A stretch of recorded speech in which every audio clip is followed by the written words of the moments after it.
Hi guys, వీడియోలోకి వెళ్ళబోయే ముందు ఒక చిన్న డిస్క్లైమర్ ఏంటంటే నేను ఈ వీడియో ఎవరిని కించపరచడానికి లేకుంటే ఎవరినైనా బాధ పెట్టడానికి అయితే చేయడం లేదు. మన పీలేరు బాగు ప్లస్ పీలేరు అభివృద్ధి, పీలేరు వాళ్ళు జనాలు పడుతున్నటువంటి కష్టాలని తెలియజేయడం కోసం మాత్రమే ఈ వీడియో నేను చేస్తున్నా. అది కూడా నన్ను చాలామంది అడిగారు కాబట్టి నేను చేస్తున్న వీడియో. ఈ వీడియోని చూసి దయచేసి ఎవ్వరు హర్ట్ అవ్వద్దండి. కేవలం మన పీలేరు బాగు కోసం మాత్రమే నేను ఈ వీడియోని చేస్తున్నాను. వీడియో కానీ ఎవరికన్నా బాగా నచ్చింది, మనం ఈ పీలేరు బాగుపడాలి అని కోరుకునే వాళ్ళు ఎవరైనా ఉంటే వాళ్ళు ఈ వీడియోని బాగా షేర్ చేసి గవర్నమెంట్కి చేరేంత వరకు లైక్ చేసి షేర్ అయితే ఖచ్చితంగా చేయండి.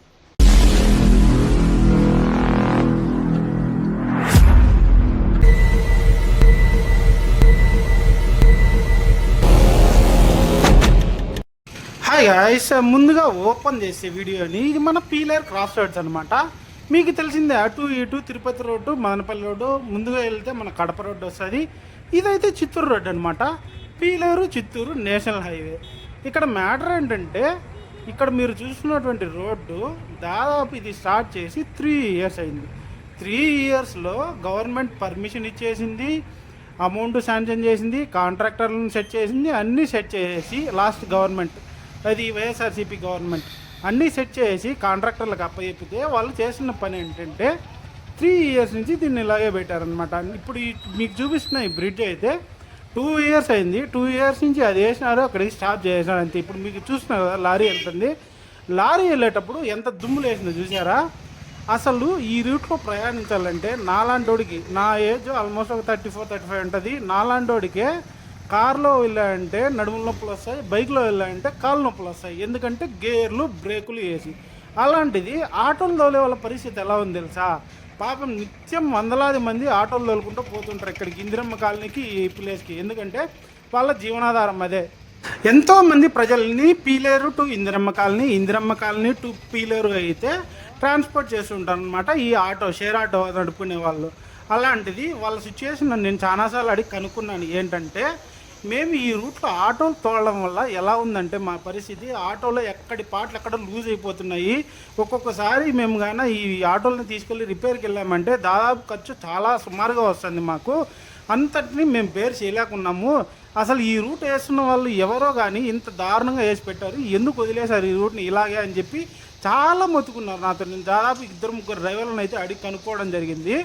అలాగే మీరు ఇప్పుడు ఆ బ్రిడ్జ్ అక్కడికి ఎండ్ అయిపోయింది చూసారు కదా, ఇక్కడికి వచ్చారంటే ఇది అండర్ పాస్ అంట. ఈ అండర్ పాస్ ఎందుకు స్టార్ట్ చేస్తున్నారు మొత్తానికి నాకైతే అర్థం కాల. ఫ్లైఓవర్ వేసేవాడు మళ్ళీ అండర్ పాస్ ఎందుకు చేస్తున్నాడు? అస్సలు లేని క్లారిటీ ఇది. ఈ అండర్ పాస్ కూడా ఎక్కడి నుంచి అక్కడికి కన్స్ట్రక్ట్ చేశాడు, ఎంతవరకు చేశాడనేది చూపిస్తాయి. ఇప్పుడు చూపిస్తున్నారు రోడ్డు వచ్చేసి వర్షం పడితే ఇలా బురద అయిపోతుంది, బైకులు పోయామంటే జారిబీది వస్తారు, అండ్ ఈ ఆటోలు ఏమైనా పోయాయంటే ఇట్లా బురద ఇంకా దారుణంగా తయారైపోతుంది. వాళ్ళు కూడా స్కిడ్ అయ్యే సిచ్యువేషన్, నడుచుకొని పోయే వాళ్ళ పరిస్థితి చెప్పాల్సిన పనే లేదు. ఇంకా అక్కడ ఒక పిల్లర్ కనిపించింది కదా మీకు, ఆ పిల్లర్ అయితే దాదాపు వేసి 1.5 ఇయర్ అయిపోయింది ఆ పిల్లరు. దానికి అసలు పట్టించుకునేవాడే లేడు, ఎందుకు వేసినాడు కూడా తెలియదు ఆ పిల్లర్ని. ఇక్కడ రైల్వే గేట్ నుంచి ఈ పక్క చూడండి, అసలు దారుణంగా, ఎంత దారుణంగా ఉంది రోడ్డు. గవర్నమెంట్ ఇప్పుడున్న గవర్నమెంట్ పట్టించుకుందంటే పట్టించుకునేది లేదు. ఆ కాంట్రాక్టర్ ఎవడో వాడు ఎక్కడ ఉంటాడో మనకు తెలియదు.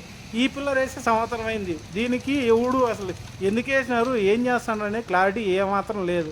అలాగే మీరు చూస్తున్నట్లయితే వెహికల్స్ పోతున్నాయి కదా, ఈ వెహికల్స్ పోవడం వల్ల మామూలుగా వర్షం లేని సమయంలో అసలు ఎంత దుమ్ములు వేస్తుందంటే కళ్ళు అయితే పోతాయి బైక్లో పోయేవాడికి. అంత దారుణంగా దుమ్ములు వేస్తుంది అనమాట, కళ్ళు కనపడవు ఒక్కొక్కసారి. ఫస్ట్ ఆఫ్ ఆల్ అంత దారుణమైన దుమ్ము అయితే లేచింది. ఆ లారీ చూడండి ఎంత దారుణంగా వస్తుంది, అది బర్రని ఈడ్చుకుంటూ వస్తుంది ఆ ఉండే లోడ్కి, ఈ బురదకి. అండ్ ఇది అయిపోయిన తర్వాత మీరు ఇటు పక్కన ఇదేంటిది నేను చెప్పా కదా అండర్ పాస్ వేస్తున్నాను, అది ఎందుకు వేస్తున్నారు క్లారిటీ లేదు. మొత్తానికి ఈ బ్రిడ్జ్ లేట్ అవ్వడం వల్ల అది ఏమన్నా వేస్తున్నాను తెలీదు. ఈ అండర్ పాస్ అయితే ఇలా వేసి సగం పని చేసి వదిలేసారు. ఈ అండర్ పాస్లో ఓన్లీ ఒక్క వే వెహికల్స్ మాత్రమే వెళ్ళగలవు, రాగలవు, ఏదైనా కానీ ఒక్క సైడ్ మాత్రమే. అసలు ఈ అండర్ పాస్ వేయడం వల్ల ఉపయోగం అంటే నాకు అర్థం కాని ఫస్ట్ విషయం. అండ్ మీరు ఇంకొకసారి చూసుకున్నట్లయితే కొద్దిగా ముందుకు వస్తే కొన్ని ఇండ్లను అయితే కొట్టేసి ఉన్నారు. ఇక్కడ కూడా ఈ సైడ్ కూడా షాపులు కొట్టేసి ఉన్నారు. ఎందుకు? వీటి కోసమే కొట్టేసి ఉంటారు, వాళ్ళకి సెటిల్ చేశారంటే అది వేరే విషయము. సో ఈ పనులు అనేది లేట్ అవ్వడం వల్ల ఏమవుతుందంటే జనాలు చాలా ఇబ్బందులు పడుతున్నారు. చెప్పాను కదా, నాలాంటి వాడికే మోకాళ్ళ నొప్పులు, కాళ్ళ నొప్పులు వస్తున్నాయి, గేర్లు బ్రేకులు వేసాయంటే ఇంకా ఆటో వాళ్ళకి నడుము నొప్పులు చెప్పాల్సిన పని లేదు. బస్సుల్లో పోతే జంపింగ్ అవుతుందన్నమాట ఉయ్యాల ఊయంటే ఆ బస్సుల్లో పోతే గాన. ఇక్కడ చూసినట్టయితే బ్రిడ్జ్ ఈ పక్క సైడ్ పెండింగ్ పెట్టినది, రైల్వే గేట్ దాటుకొని ఈ పక్క వచ్చిన తర్వాత. ఈ బ్రిడ్జ్ అయితే మీకు అక్కడ ఒక ఇల్లు కనపడుతుంది కదా, ఆ ఇల్లు వల్ల పెండింగ్ పడిపోయిందని చెప్పి నాకు చెప్పిన వాళ్ళు ఉన్నారు చాలామంది. కానీ కొంతమంది చెప్పడం ఏంటంటే ఆ ఇంటికి కూడా ఆల్రెడీ మనీ వేసారు, అంతా క్లియర్ అయిపోయిందని చెప్పి చెప్పినారు. అది ఎంతవరకు కరెక్ట్ నాకైతే తెలియదు. ఈ బ్రిడ్జ్ అయితే ఇక్కడ వరకు వచ్చి ఇక్కడ పెండింగ్ పెట్టేశారు. ఆ బ్రిడ్జ్ పైన మన్నే వేస్తారు, తీస్తారు, ఎందుకు చేస్తుంటారో ఎవరికి తెలియదు. ఇటు సైడ్ చూసినట్లయితే ఈ పక్క ఇంకో అండర్ పాస్ కట్టాలని చెప్పి దాన్ని దువ్వారనమాట. ఆ అండర్ పాస్ కట్టిందిలే తెచ్చిందిలే, ఆడ కాలువ కూడా తీశారు, మళ్ళీ దాన్ని పూర్తి చేస్తున్నారు. ఎందుకు పూడుస్తున్నారో క్లారిటీలే. ఎవడు చేస్తున్నాడు పనులు? ఎవరన్నా వచ్చి ఏం జరుగుతున్నాయి పనులు లేదా అని చూసినప్పుడు మాత్రం పనులు చేస్తూ ఉన్నట్టుగా కొంచెము పైకి చేసి వెళ్ళిపోతారు. చేసినప్పుడు ఇట్లాంటి పనులు చేసి ఆడ కొంచెం తవ్వుతారు, ఎడమన్నేస్తారు, మళ్ళీ ఆడ కొంచెం తవ్వుతారు. ఇలాంటి పనులు జరుగుతున్నాయి. ఇంత దారుణమైన సిచ్యువేషన్లో పీలర్ ఉంది.